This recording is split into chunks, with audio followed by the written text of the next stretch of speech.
Do you want to save time in watering your garden? Well, drip line is one of the ways. We are about to go into phase 6 of 8 in creating our beautiful potager kitchen gardens. Let's get started. All right, so now we're going to be going over the different parts step by step to simplify it for you on how to get the water going into the kitchen garden. There's different things you can do, but we're going to go with the drip line system. So from the hose bib to the 1/4 inch emitter tubing, there's going to be 13 items that we would like for you to consider. Paul's going to be coming up and showing you this step by step. Hi, I'm Paul, and I'm going to show you the different fittings and configuration of how to put your drip system together to feed out into your garden area. The first item is your hose bib, which may be on the side of the house or wherever it's at. The next thing that you need to make sure that you have is a water backflow preventer. This is going to keep anything out in the garden or attached to the hose bib or the faucet from coming back into your drinking water supply. So it fits on, and always snug them up. Every one of these fittings are in 3/4 inch hose, and so you want to make sure that you've got the washer to prevent leaks. Now, since you're using your faucet, you won't have a place to put up a water hose unless you add a splitter. So we're going to do a 3/4 inch Y, and this will allow us to put our drip irrigation system and still have a place to connect a water hose should we want or need one. And hoping that there's not any sediment or sand or anything in your water supply, but we recommend using a filter. This keeps the sediment or any kind of trash or debris getting into your drip emitters and clogging them up. Okay, so now we've got the faucet, the pressure backflow preventer, the Y, the filter, and something that I feel like is almost a must because you may not always be there to turn the water hose on and off is a timer. And so we're going to add a battery operated timer that's weatherproof. Now, the next thing is a pressure reducer. We're going to be using 1/4 inch emitter tubing, and so it will take a 25 psi reducer. If we were going to use the drip tape, it takes different fittings, but it also requires a less than 15 psi reducer. So depending on which way you're going to go, you'll need to determine which reducer you're going to use. We want the pressure reducer of 25, which is acceptable for the drip emitters. Then this little piece here is your 3/4 hose to 1/2 inch poly tubing adapter.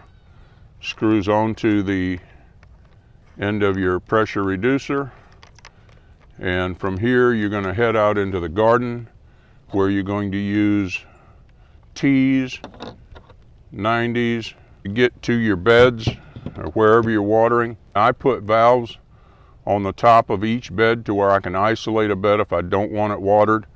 But when putting your drip emitter into your main line, this is a hole punch. They make several. They have some that go over the tubing. You squeeze it like a pair of scissors and it pokes a nice perfect hole. The adapter to put the 1/4 inch emitter tubing on has a sharp end and a more flat end. The sharp end goes into the tubing. You'll hear it snap, and then the tubing presses onto that barbed end, and however long you need it for that bed. And then after you flush the line, you put a end cap into the 1/4 inch drip emitting. Now all of this stuff was purchased through Home Depot, Lowe's, carries it all. I believe all of it at Amazon as well for convenience. So this is what we're going to do. We're going to go ahead and start putting the irrigation in. The kitchen garden is pretty much divided in two halves. So this half over here is going to get one system, and then coming over here on the other side, it's going to get another system to two separate hose bibs. The very first step is digging the trenches, because we don't want any of our drip line overlapping the concrete pavers. We want all of our drip line to be concealed up underneath the soil. So the first thing we're doing is going along here, digging the trenches. So ever how you want your drip line to lay inside of your bed, off to the side would be a good idea. You just dig your trench a few inches down so you can bury it down there, the main line. And we'll show you more as we're going along. Now, we have installed water faucets around close by our kitchen garden. Yours might be further out. If it is, you would just run a water hose from that faucet all the way up to your kitchen garden, and then make accommodations according to what your need is. So right now Paul is digging a trench right here close by the water faucet to start the main line. He is going up underneath the concrete pavers because, once again, we don't want any of our drip lines showing overhead. Getting the hole dug from one side up underneath the concrete paver to the other.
Now, if you wanted to connect the beds and have it on the outside, that's another option.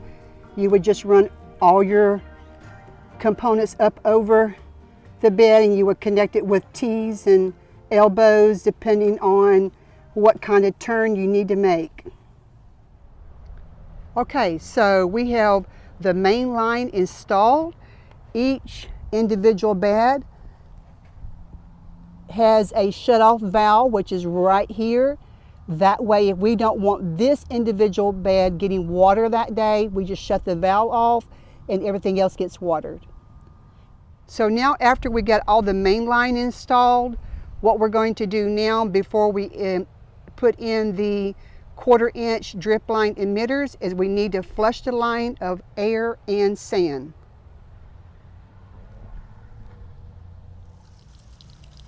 All right, the water's coming out, it's working, flushing the line. Okay, so we just got through flushing all the lines of unnecessary air and sediment. We came around to each main line and installed a end plug. Next, we are ready to install the drip line tape. This is a 1/4 inch emitter tape, emitting water every 6 inches. This connector here is a 1/4 inch barb connector. It's going to be attached here to the main line. And then of course it will need an end cap at the end to plug up the water as well. And this is the end cap for the 1/4 inch emitter tubing. Now we're putting down the 1/4 inch emitter tubing. This takes the place of the drip tape for these beds out here. All right, I'm excited to announce to you that one section of these beds is completed from start to finish. Now this is what we just did here, installing the 1/4 inch emitter tubing. So once again, this is the main line here. And we just came down here and inserted a 1/4 inch barb connector, inserted the 1/4 inch emitter tubing into that. And we've got 3 on this bed. You can put as many as you want to and need to. We got the water on. You can see it's dripping out. It drips out every 6 inches. Just going down here on this bed here. And then when you get to the corners where you need to curve around, it doesn't kink. You just curve it to the shape of the bed. And we've got it stapled down with these commercial staples here to hold things in place. All the way down at the end, you just put an end cap that fits the 1/4 inch emitter tubing. There are 5 videos that would take you through all 8 phases in starting your very own beautiful kitchen garden. You have just watched the 4th video of 5, which covered phase 6 of 8. In the next video, 5 of 5, you will be going through phase 7 and 8 of 8. If you have found value in this video, please take a moment to like, subscribe, and ring the notification bell. Thank you, and I will see you in the next video, 5 of 5.